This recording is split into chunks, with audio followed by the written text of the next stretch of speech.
Welcome everyone to my review of IDW Sonic issue 60. Wow, 60 issues. You know, I remember when Archie Sonic reached issue 60. It was during the World Tour arc, and Sonic and Tails met a couple of new villains known as the Iron King and the Iron Queen. Sorry, I was drifting there for a bit. Before we begin, if you are new to the channel or a casual viewer and like to see more of this kind of material, please subscribe and hit the bell so that you'll be informed when new content is released. Alright, let's get to the recap, and there will be spoilers from this point forward. Previously on Urban Warfare, Team Dark joined the fray, and Eggman greeted his visitors with an army of shadow androids. They were too much for the heroes to handle, so the real Shadow had to tap into the fake Emerald's energy to deal with them. This had the unfortunate side effect of causing the fake Emeralds to grow in an out-of-control manner, with Shadow and Omega getting lost in the shuffle. Eggman initiated his safeguards to keep the city from overloading, something the new Diamond Cutters witnessed. Before they could figure out how to put this intel to use, the girls became visible to Eggman. Without wasting time, he launched new portal devices to trap Whisper and Lanolin, leaving only Tangle with the vital information Sonic's crew may need to win.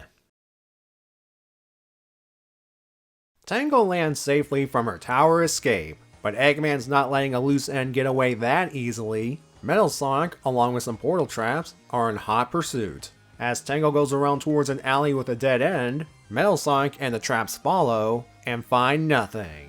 After he leaves, Tangle pops up from the ground. She psychs herself up to deliver the information to Sonic's team and decides to follow the burning wreckage in the distance. What she doesn't know is Metal Sonic has faked his retreat. Back to our main group, Silver of all people is eager to head to the main tower to deal with Eggman. Everyone tells him not to rush things. If they're going to be successful, they're going to need every advantage they can get, including rescuing Shadow and Omega. Luckily, one possible advantage pops up, though Amy's reaction to Tangle's sudden appearance cost them the Miles Electric. Before Tangle can explain what she learned, the group's attacked by the portal traps. Blaze and Silver easily take care of them. This just leaves Metal Sonic. However, Amy's not in the mood right now, and collapses the area surrounding Metal, buying them some time. At least this time the destruction was intentional. Off-panel, Tangle fills everyone in on Eggman's safeguards, and the group decides to split off in two. Silver, Blaze, and Rouge head down to where they fought the Shadow androids to look for Shadow and Omega. Yeah, the place is a mess after Shadow used Chaos Control on the area. The good news, they found Omega, and he's intact. The bad news, the ground underneath them collapses. They wind up in Eggman's Mecha Museum, the same one we saw in Imposter Syndrome issue 4, where they conveniently find Shadow. Getting him free won't be easy because, first, there are still some surviving Shadow androids to contend with, and second, the fake Emerald's energy is too much for anyone to get close to safely. Silver tries using his powers to rip the crystals apart, but they regrow at a faster rate. It's no use! Blaze then lets Shadow know, in her own way, to not rush this, and to not give up. And indeed, Silver pushes on to try and free Shadow. Heading over to Sonic, Tails, Amy, and Tangle, they're heading up the control tower lift as they discuss the plan to shut down Eggman's safety protocols and rescue the remaining Diamond Cutters.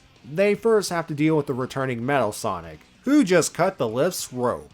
I assume it's supposed to be metal cables, but come on, it clearly looks like rope. Tails carries Sonic and Amy to safety, and to prevent Metal Sonic from locking onto Sonic, Tangle covers his face with her tail, while gaining a free lift in the process. At the top of the tower, Eggman encourages Shadow to keep using Chaos Control. It'll just make more fake emeralds to power his expanding city. As long as the safeties are engaged, he has complete control. Well, things are about to become out of control when Team Sonic arrives. Amy subdues Eggman, allowing Tails to do his thing. Tangle flees from an incoming portal trap, leaving Sonic and Metal to duke it out once again. Though this time it's pretty pathetic on Metal's end. Kinda reminds me of the end of the first Matrix when Neo easily blocks Agent Smith's punches. Time for Eggman to pull the old, if you want something done, do it yourself routine. Eggman dealing with Amy distracts Sonic long enough for Metal to sucker punch him. Tails manages to hold on long enough, using his namesakes on Eggman no less, to shut down the limiter. With the fake emeralds now growing uncontrollably, Eggman has no choice but to initiate Plan B, involving transforming the control tower into a tripod mech. And that's it for this issue.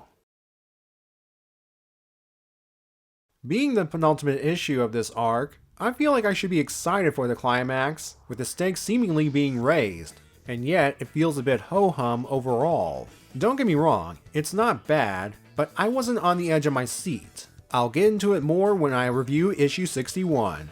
That said, there were some action pieces that I did like. The rescue group trying to fight off the shadow androids, which thankfully aren't a one-issue wonder, and the actions in the control tower, like Eggman whipping out his gun when things go foobar for him, and Tails using his tails to hold off Eggman long enough to do his thing.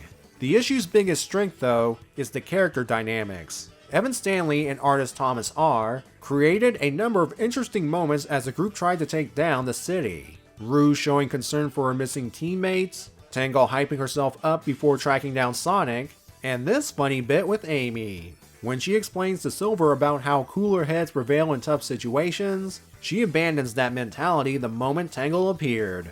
Also, it's a convenient way to limit the hero's ability to solve problems by having the Miles Electric destroyed. Sorry, Tails. Now speaking of Silver, there seems to be a lot of focus on him this issue. Not surprising since Evan Stanley considers him one of her favorite Sonic characters. What she's done with him is, I'm going to say the word again, interesting.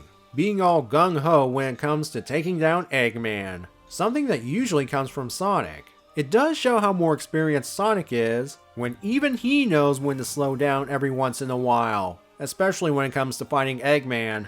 Beginning of the story notwithstanding. To be fair, that was before Sonic knew what he was up against. Now this is a bit of a theory of mine, but I believe Silver's confident that they can achieve victory now is because he's seen a good future in the aftermath of the Megavirus arc. But as many of us know, when dealing with time travel, sometimes things aren't guaranteed to stay the same when one dabbles in the past. That said, Silver does get a moment to shine as he's the only one that can get close enough to try and free Shadow thanks to his powers, and to not give up thanks to some silent encouragement from Blaze. This is actually my favorite moment of the issue.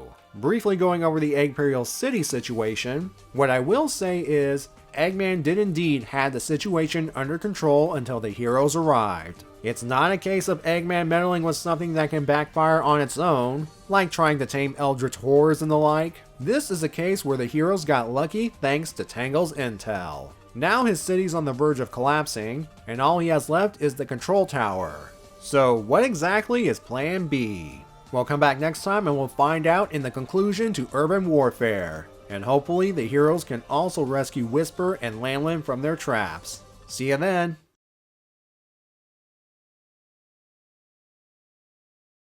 I bet when Amy was getting rid of Metal Sonic for a bit, she was probably remembering what happened in Sonic CD to fuel her rage. That's my headcanon, and I'm sticking to it.